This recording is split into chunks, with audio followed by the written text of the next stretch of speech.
We bring you the latest updates from the Pna Newsroom.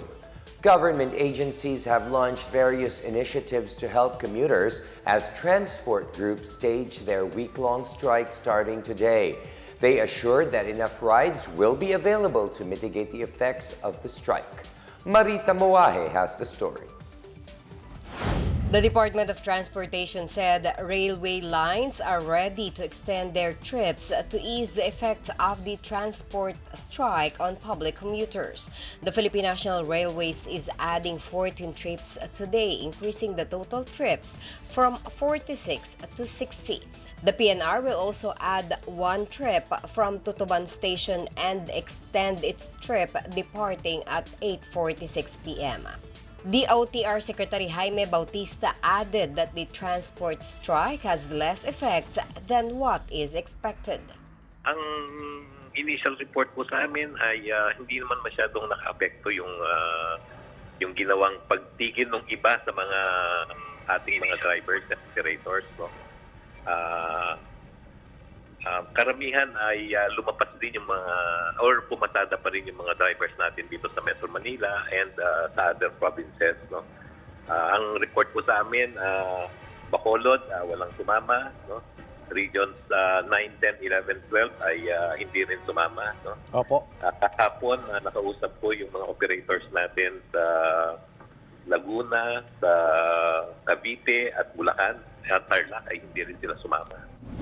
Meanwhile, the Metropolitan Manila Development Authority suspended today the expanded number coding scheme as the week-long transport strike pushed through. MMDA General Manager Procopio Lipana said the coding scheme suspension may be extended depending on the gravity of the transport strike. Local government units in Metro Manila earlier committed to deploy around 1,200 vehicles to help ferry stranded commuters. The MMDA will deploy 25 libreng sakay vehicles that can carry around 1,200 passengers per trip. Around 2,000 MMDA personnel are tasked to monitor and report areas where there are stranded commuters. The Land Transportation Franchising and Regulatory Board assured that no extra fares will be charged by PUVs that will operate throughout the transport strike. In a statement, the LTFRB said it will deploy rescue buses that charge regular fares in jeepney and UV express routes that lack transportation. As of this morning, rescue units have been dispatched in the routes of Dapitan, Launglaan, Baclaran, Monumento to Navotas along Samson Road, Malabon to Navotas, Monumento to Malanday, Delpan, and Guadalupe to Leon Ginto, Anonas, E. Rodriguez, Araneta to Cubao, Quiapo to Cubao, and SM Sangandaan to Divisoria. For the Pna Newsroom, I am Marita Moahe. The first day of the week-long transport strike to protest the government's PUV modernization program pushed through today, but with conflicting stands from various transport groups. For Pasang Mazda President Obet Martin, they do not see the need to hold a week-long strike because they are well aware of the consolidation process needed to implement the modernization plan. He also brought attention to some harassments made by other groups against their drivers as they are continuously plying the streets amid street protests. Nalulungkot ako sapagkat hindi po sila concerned sa consolidation process. Ang concern po rito ay ang ating mga operator. At sa mga jeepney driver naman, sila ay hanap buhay lang. Nire-respeto ko rin po ang inyong mga gawain sa araw na ito sapagkat nakikisa yung ibang only few ang nakikipag-sympathy pero dapat pinag-aaral ng mabuti ito. Pagkat nung magdarang pandemya, lahat tayo nangailangan ng tulong, lahat tayo ay nanghingi. Ngayon, medyo maayos at halos almost normal na, gagawa natin ang hindi maganda ang ating mga mananakay. Parang hindi mo maganda ganyan. Meanwhile, Wilmer Samson, president of Divisoria Recto Piston Jeepney Operator Drivers Association, insists it is time to end the discussion on the jeepney modernization program.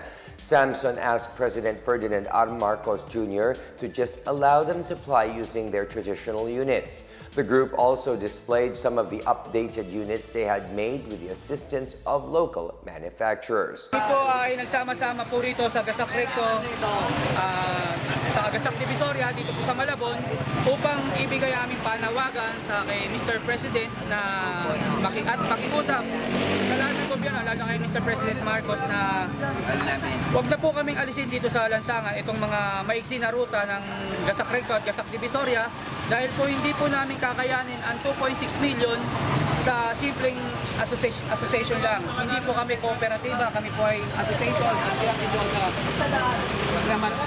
na wala pong ganong kalaking pondo o gagasusin. At hindi lang po yan, yung tungkol po sa usaping phase out is kawawa naman rin po yung mga driver namin na lalo na dyan po umaasa sa pagmamaneho ng jeep. The transport strike is expected to continue until the 12th of March.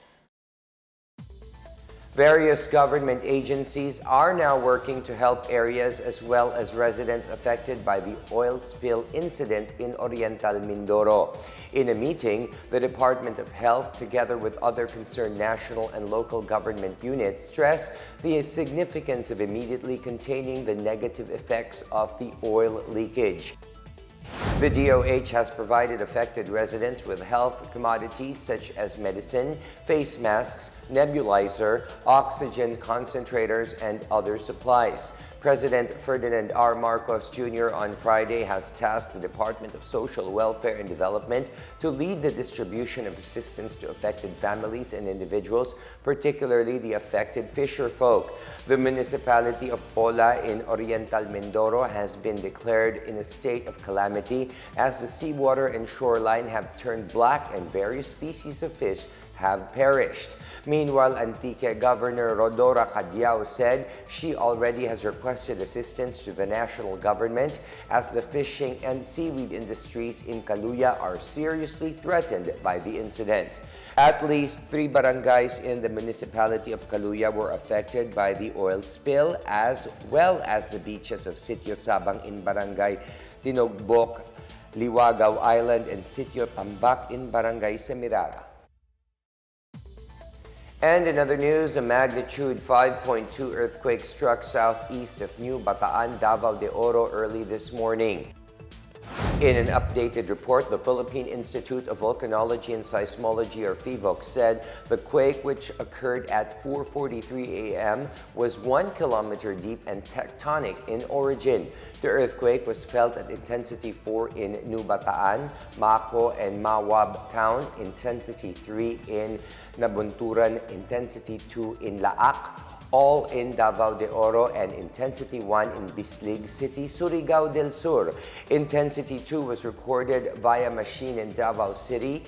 Damage and aftershocks are expected. And that is the latest and the biggest stories from the Pna Newsroom. For more news content, visit our webpage or head on to the Philippine News Agency's Facebook and Twitter accounts. We are also shown on the social media pages of the Presidential Communications Office, or PCO.